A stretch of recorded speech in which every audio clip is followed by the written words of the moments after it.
जो बड़ी मुश्किल से पावन शिव महापुराण की कथा मिली है और उसको अपनी जिंदगी में उतार रहे हैं। गोलोकवासी एडवोकेट पूज्य श्री रघुवीर सिंह जी यादव जी बाबूजी की स्मृति में श्री महेंद्र सिंह जी यादव चेयरमैन माँ जानकी करीला धाम ट्रस्ट, माननीय श्री कृष्णपाल सिंह जी यादव सांसद गुना शिवपुरी अशोकनगर संसदीय क्षेत्र, श्री अजय पाल सिंह जी यादव जी इस पुनीत पावन कथा का आयोजन करवाकर संपूर्ण विश्व का कल्याण कर रहे हैं। जब भगवान की कृपा होती है, करुणा होती है, उदारता होती है, तब जाकर कहीं भगवान की अविरल भक्ति और मुक्ति की कथा प्राप्त होती है। शंभो शरणे बड़ी मांगो घड़ी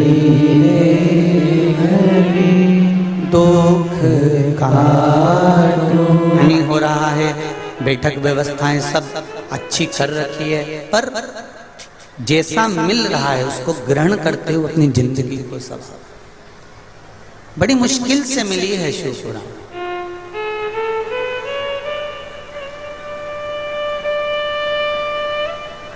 कथा में, सत्संग में, भजन में आप कितना भी मन लगाकर विचार कर कर जाइए कि मुझे कथा श्रवण करने जाना है, मुझे कथा में बैठना है, मुझे कथा सुनना है,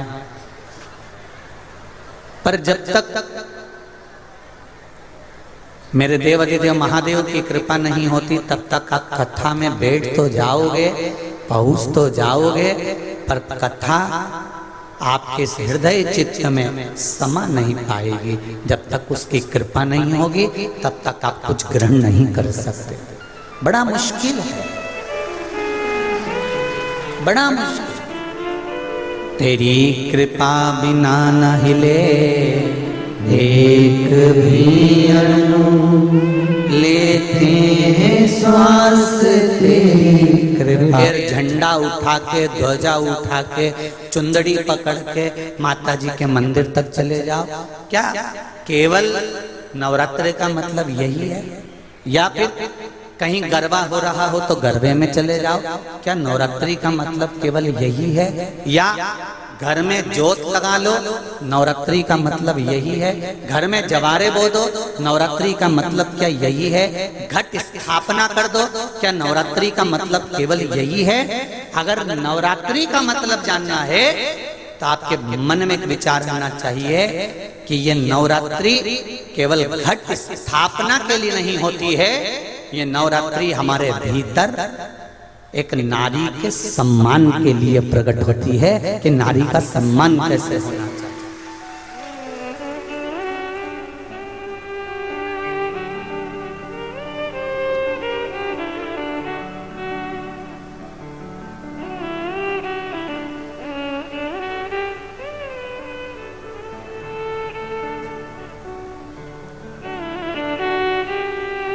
एक नारी का आदर क्या होता है?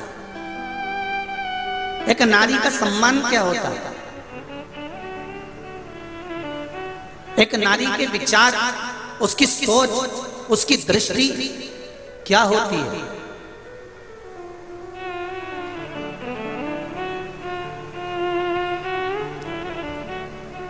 पिता और माता युग के निर्माता हैं ये चार। उसमें माता, पिता, गुरु और राजा। जो क्षेत्र का राजा होता है, नगर का राजा होता है, वो भी युग का निर्माता होता है कि वो अपने राज्य को धारण कर कर किस तरह से व्यवहार कर रहा है। माता अपने बच्चे को क्या सिखा रही है, क्या सिखा रही है? आप में से कितनी माताएं जिनके बच्चे रोज प्रणाम करते हैं, चरण छूते हैं? जरा हाथ उठाओ तो। देखा देखी में मत उठा देना री जी हो, क्योंकि देखा देखी में तो काम बिगड़ जाता है। रख लो रख लो, देखा देखी में काम बिगड़ जाता है। कक्षा 8वीं का पेपर था, बच्चे एक के पीछे एक बैठे थे, लिखने के लिए प्रश्न आ गया कि दिल्ली की सबसे बड़ी मीनार का नाम लिखो। आगे वाले ने लिख दिया दिल्ली में कुतुब मीनार है। उसके पीछे जो बैठा था उसने आगे वाले की कॉपी में से नकल कर कर लिख दिया दिल्ली में कुतिया बीमार है।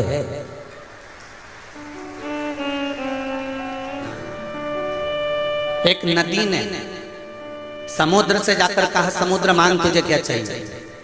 समुद्र ने कहा नदी मुझे कुछ नहीं चाहिए। नदी ने कहा समुद्र तू मुझे जानता नहीं है, मैं बहुत बड़ी नदी हूं, बहुत विशाल, तुझे जो लगता हो वो मुझसे मांग ले। नदी कहती है मुझसे मांग समुद्र। समुद्र कहता है मुझे कुछ नहीं चाहिए, सब मुझ में है। समुद्र में माणिक मोती औषधि रतन हीरा पन्ना सब सब समुद्र के अंदर।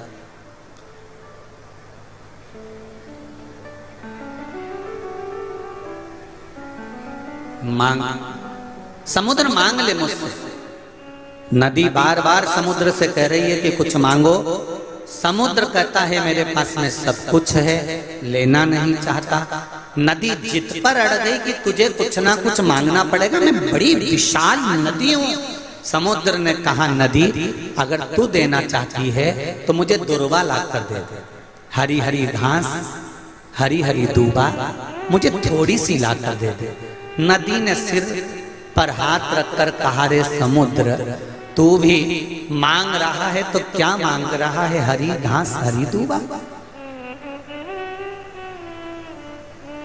क्या मांग? केवल हरी घास, केवल हरी दूबा? नदी ने कहा मैं अब भी लेकर आता। नदी अपने पानी से घाट पर किनारे पर जितनी घास लगी थी जितनी दूबा लगी थी, नदी अपने जल से उस दूबा को तोड़ने लगी।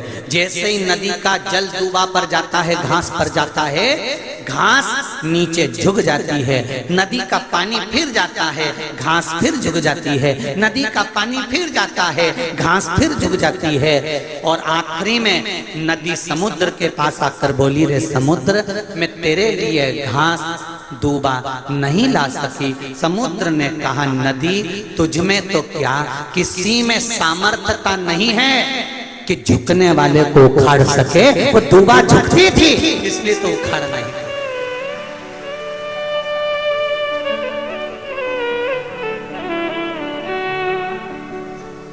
वो दुर्बा झुक रही है तेरे आगे इसलिए तो उखाड़ नहीं पा रही। झुकने वाले को संसार का कोई मनुष्य, संसार का कोई व्यक्ति उखाड़ नहीं सकता। लंकाधिपति रावण और विभीषण दोनों को देख लीजिए। विभीषण झुकना जानता था और रावण अकड़ना जानता था। बहुत तेज हवा चलती है, बहुत तेज हवा चलती है तो बड़े बड़े जो वृक्ष ठूट जैसे खड़े रहते हैं वो सारे वृक्ष सारे पेड़ टूट कर नीचे गिर जाते हैं। और जो नरम होते हैं वो हवा में भी लड़कर खड़े रहते हैं, क्योंकि झुकने में जो सुख है, नम्रता में जो सुख है, वो सुख अकड़ने में नहीं मिल सकता, वो नहीं मिलेगा।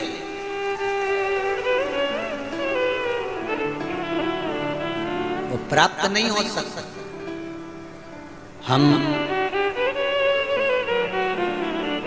आज 5वां दिन हो गया यहाँ पर और एक दिन पहले आए हैं तो 6ठा दिन हो गया। यादव परिवार में माननीय सांसद जी के यहाँ पर हम रुके हुए हैं। हमने 6 दिन में, वैसे तो हम आदरणीय आप सांसद जी से भी पूछना, जैसा हमारा पहले का नियम है वैसा ही नियम है कि हम हमारे कक्ष से, हमारे कमरे से हम बाहर नहीं निकलते, ज़्यादा किसी से मिलते नहीं। केवल कुछ मीडिया पत्रकार बंधु आए, उनसे मिलना हुआ, क्योंकि पत्रकार मीडिया ये भी हमारे नूतन युग के निर्माता बनकर आगे बढ़ते हैं, इसलिए इन पत्रकारों के साथ भी मिलना जरूरी होता है। मीडिया और पत्रकार ये भी युग के निर्माता। हमने देखा 5 दिन में कि पूरा यादव परिवार, चाहे वो महेंद्र भैया हों, चाहे वो श्री कृष्ण पाल सिंह जी हों, सांसद महोदय, दोनों भैया लोगों की धर्म पत्नियां हों, बच्चे हों, हमने देखा बड़े भाव से। अगर इतने बड़े ओहदे पर अगर व्यक्ति होता है तो उसके यहाँ भोजन बनाने के लिए सेविका या सेवक या भोजन बनाने वाला लगा रहता है। पर हमने देखा हम 6 दिन से भोजन प्रसाद पा रहे हैं, तो या तो आदरणीय डॉक्टर कृष्णपाल सिंह जी की धर्मपत्नी या महेंद्र भैया की धर्मपत्नी या इनकी माता जी या इनकी बहन या इनकी भांजियां प्रसाद बना बना कर बड़े प्रेम से बाबा को जिमा रही हैं। ये इसमें ये नम्रता होती है।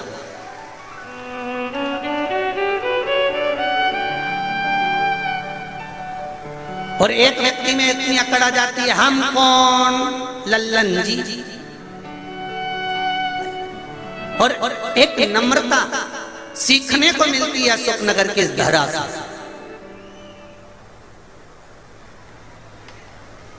एक नम्रता सीखने को मिलती है अशोकनगर के इस यादव परिवार से कि नम्रता किसको कहते हैं, सहजता किसको कहते हैं। हम कम से कम 5 बार 6 बार सांसद जी को बोल चुके, महेंद्र भैया को बोल चुके, हम बैठे हैं सोफे पर, कुर्सी पे, तो आप भी कुर्सी पर बैठ जाओ ना। नहीं बैठे तो नहीं बैठे, जितनी देर हम बैठे रहे उतनी देर वो नीचे ही बैठे। ये नम्रता है। और फिर कहूंगा इस व्यासपीठ से, झुकने वाले को कोई उखाड़ नहीं सकता, ये निश्चित है, ये निश्चित है। भगवान शंकर लंकाधिपति रावण को कह कर थक गए थे कि लंकेश तू थोड़ी सी नम्रता लेकर आ जा। लंकाधिपति लंकेश नम्रता नहीं ला सका, हमेशा अभिमान के शब्द शिव जी के सामने भी कह देता था।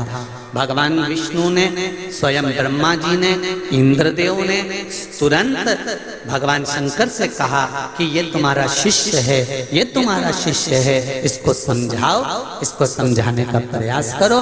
रावण को समझाओ। शंकर भगवान बोलते हैं मैं समझाने की मना नहीं है, मैं समझाने को तैयार हूँ, पर मैं रावण को जब जब बुलाता हूँ समझाने के लिए, रावण मुझे समझा के चला जाता है।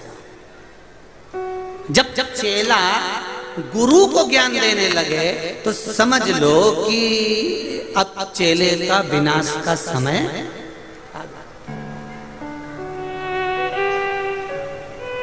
तुम इनको समझाते क्यों नहीं हो? मैं तो समझाता,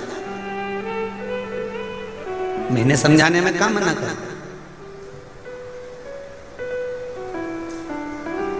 आपको एक कथा में कहा था, हिंगोली की कथा, जैसे यहाँ पर मंडी में हो रही है, वहां पर भी मंडी में हुई थी। हिंगोली की कथा में कहा था, जिस बच्चों को, जिन नवयुवक बेटा बेटी को अपने माँ बाप के शब्द बुरे लगने लगे और बाहर वाले मित्र दोस्तों के शब्द, पड़ोसियों के शब्द, दूसरों के शब्द अच्छे लगने लगे, समझ लेना कि उस बेटा बेटी का उद्धार कभी नहीं हो सकता। एक ना एक दिन वो धोखा खाएगा ही, एक ना एक दिन वो धोखा खाएंगे, ये निश्चित है। जिसको अपने माँ बाप के शब्द, माता पिता के शब्द, गुरुजन के शब्द, घर के बड़ों के शब्द बुरे लगने लगते हैं, एक ना एक दिन उसको संसार में धोखा खाना ही पड़ता है। ये निश्चित है, निश्चित है।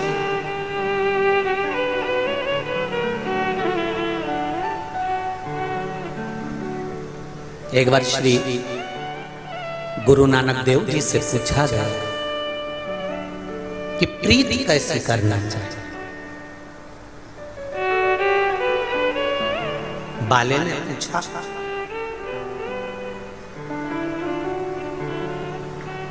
बाले ने पूछा, परम पूज्य गुरुदेव गुरु नानक देव जी से पूछा कि प्रीति कैसी होना चाहिए। बाले पूछ रहा है।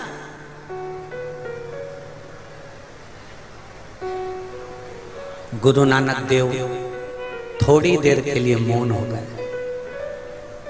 संत स्वभाव है, ऐसे ही नाम नहीं लग जाता कि गुरु का जो संबोधन है वो ऐसे ही नहीं लग जाता। गुरु नानक देव मौन हो गए। शब्द गुरु नानक देव जी के मुख से निकल गया, बाले तो पूछ रहा है कि प्रीत कैसे करना चाहिए। तो नानक देव जी कहते हैं, प्रीत करो सो ऐसी करो जैसे लोटा डोर, गलो फसावे आपनो जी और पानी पीवे और। अगर संसार में प्रीत करना है तो कुएं के अंदर जो मटका जाता है ना, वो मटका का मुंह रस्सी से बांधा जाता है, रस्सी से मुख बांधकर घड़ा पानी में जाता है और पानी भरकर लाता है। और देखो गला, घड़ा, मटका, गला अपना फंसाता है और पानी दूसरे को पिलाता है। ये प्रीति होना चाहिए, ये प्रीत होना चाहिए। प्रीत करो सो ऐसी करो जैसे लोटा डोर, गलो फसावे आंगणो जी पानी पीवे कौन। गुरु नानक देव कहते हैं प्रीत का सबसे बड़ा आनंद है कि हम जिए, मना नहीं। संसार का हर मनुष्य जीता है, अपने परिवार के लिए करता है, बच्चों के लिए करता है, अपनी पत्नी के लिए, अपने परिवार के लिए दिन भर कमाता है, दिन भर कमाता है। पर गुरु नानक देव जी कहते हैं अपनी कमाई के लिए, अपने परिवार के लिए तो तुमने जिंदगी भर कमाया, पर उस कमाई में से थोड़ा सा भाग दूसरे के लिए भी करिए। इसलिए आपने देखा होगा संपूर्ण भारत के गुरुद्वारों में आप जब जाएंगे तब लंगर तैयार मिलता है। ये प्रीतता, ये स्नेहता, ये प्रीतता, इसको प्रीतता कहता, इसको आनंदता कहता। महाराज ये प्रीतता, इसलिए कहते हैं जो बोले सो निहाल ससुरिये। ये भीतर का सुख होना चाहिए, ये भीतर का आनंद होना चाहिए, ये भीतर का एक आनंद तत्व होना चाहिए। अगर युग के निर्माता में एक कैंसर वाली माता ने अपना पत्र लिखा, देखिए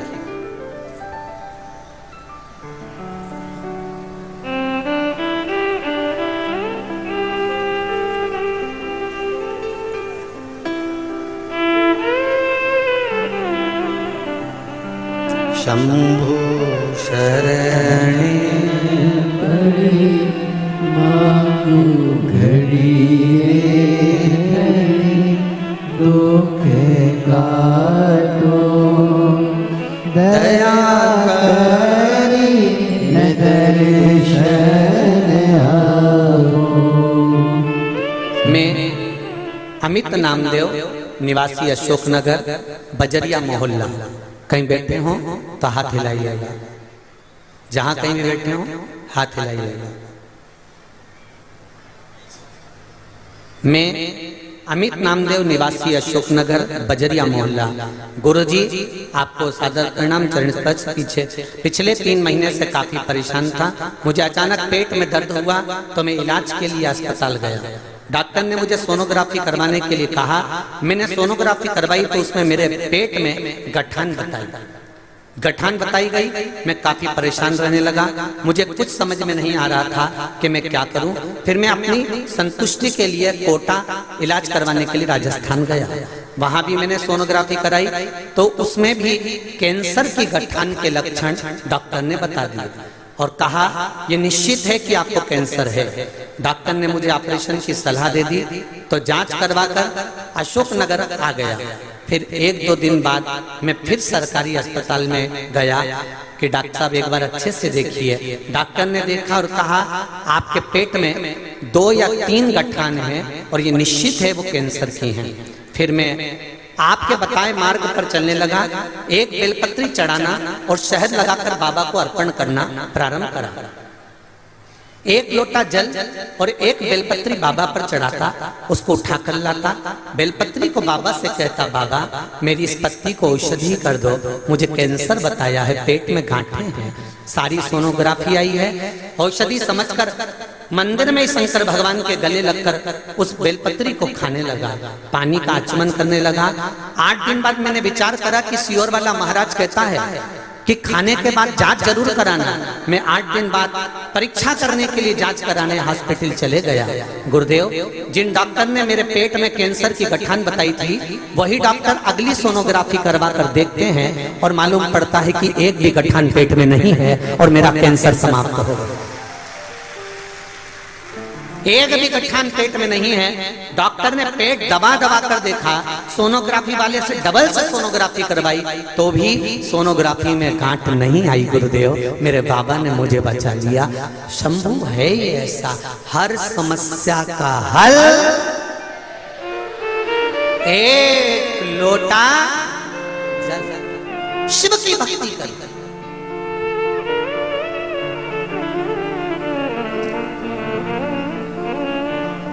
उसकी कृपा बिना नहीं कर सकते। बड़ा कठिन है साहब। फिर निवेदन करूंगा अशोकनगर वालों, तुम्हारे तो बिल्ली के भाग्य से छीका टूटता है ना, ऐसा तुम्हारी किस्मत में यीशु महापुराण की कथा मिली है। ये भाग्य है। और आपकी कथा 25 तारीख तक रहेगी, 26 तारीख से मंदसौर में चालू हो जाएगी।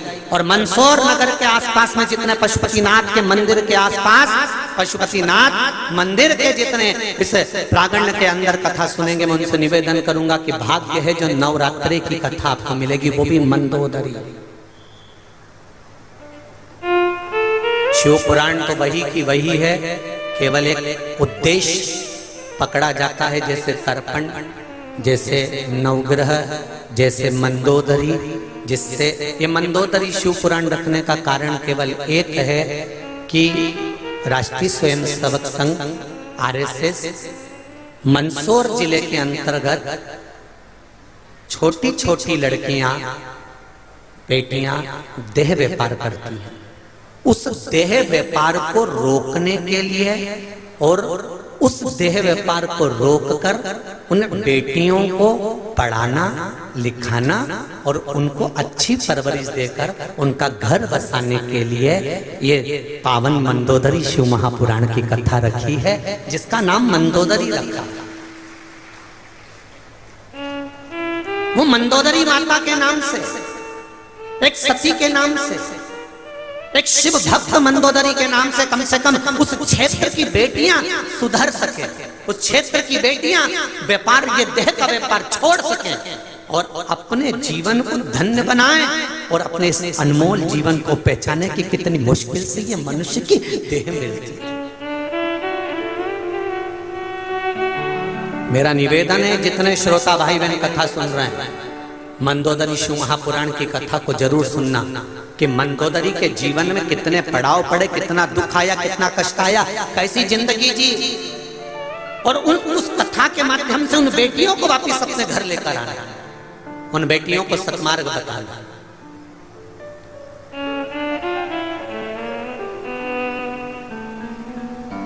और ये मंदोदरी शिव महापुराण की कथा का जो स्मरण, मान गुरु का कहना, दिन चाहे यहाँ पर रहना।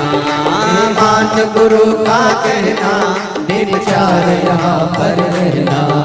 दुख समझते सहना, हरि हरि भजनों में रहना। सुख दुख सबको है सहना, हरि हरि भजनों में रहना। आग ये आएगा, धोखा है संसार, धोखा खाएगा।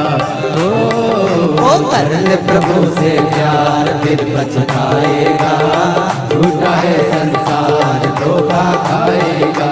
कर ले प्रभु से प्यार फिर पछताएगा, झूठा है संसार धोखा खाएगा। अरे झूठा है संसार धोखा खाएगा, ओ झूठा है संसार धोखा खाएगा। ओ झूठा है संसार धोखा खाएगा, हाँ झूठा है संसार धोखा खाएगा। हाँ झूठा है संसार धोखा खाएगा। हर हर महादेव। अपने स्थान पर बैठकर भगवान शिव के मूल मंत्र का जाप करेंगे। शिव महापुराण के मूल मंत्र का स्मरण सब हृदय से बाबा से निवेदन करते हुए, बाबा से विनती करते हुए भाव के साथ में, आनंद के साथ में करेंगे। श्री शिवाय नमस्तुभ्यं, श्री शिवाय नमस्तुभ्यं, श्री शिवाय नमस्तुभ्यं, श्री शिवाय नमस्तुभ्यं, श्री शिवाय नमस्तुभ्यं। भोला सब दुख काटो मारा, ओ भोला सब दुख काटो मारा।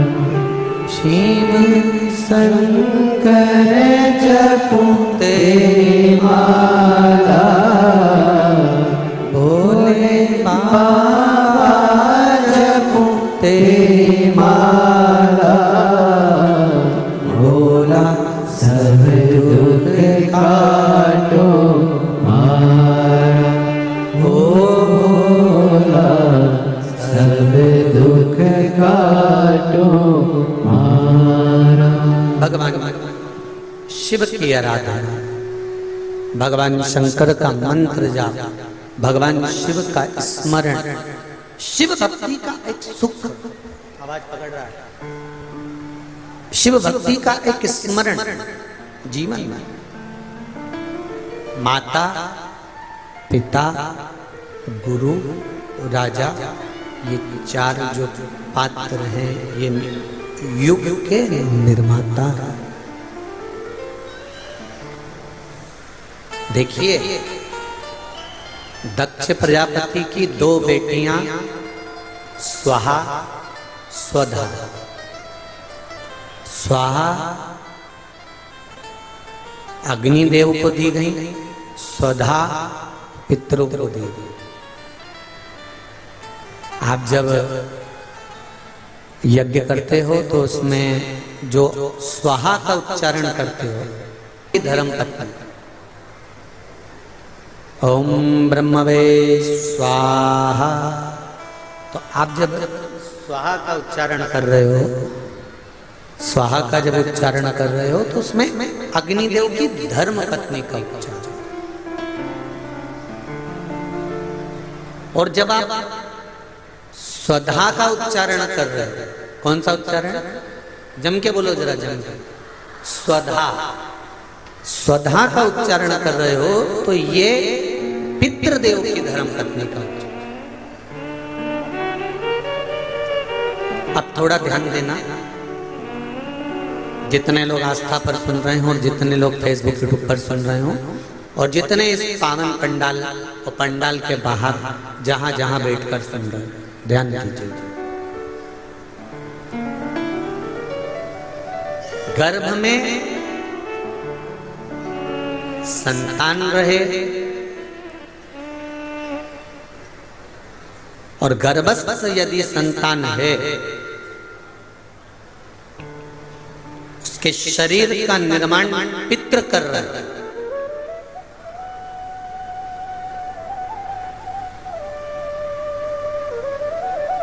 और शरीर में जो आत्मा है उस आत्मा के बल पर उस शरीर को स्वस्थ रखने का निर्माण स्वधा कर। थोड़ा ध्यान दीजिएगा माताएं विशेष रूप से, और मेरे भाई लोग भी बहुत ध्यान से।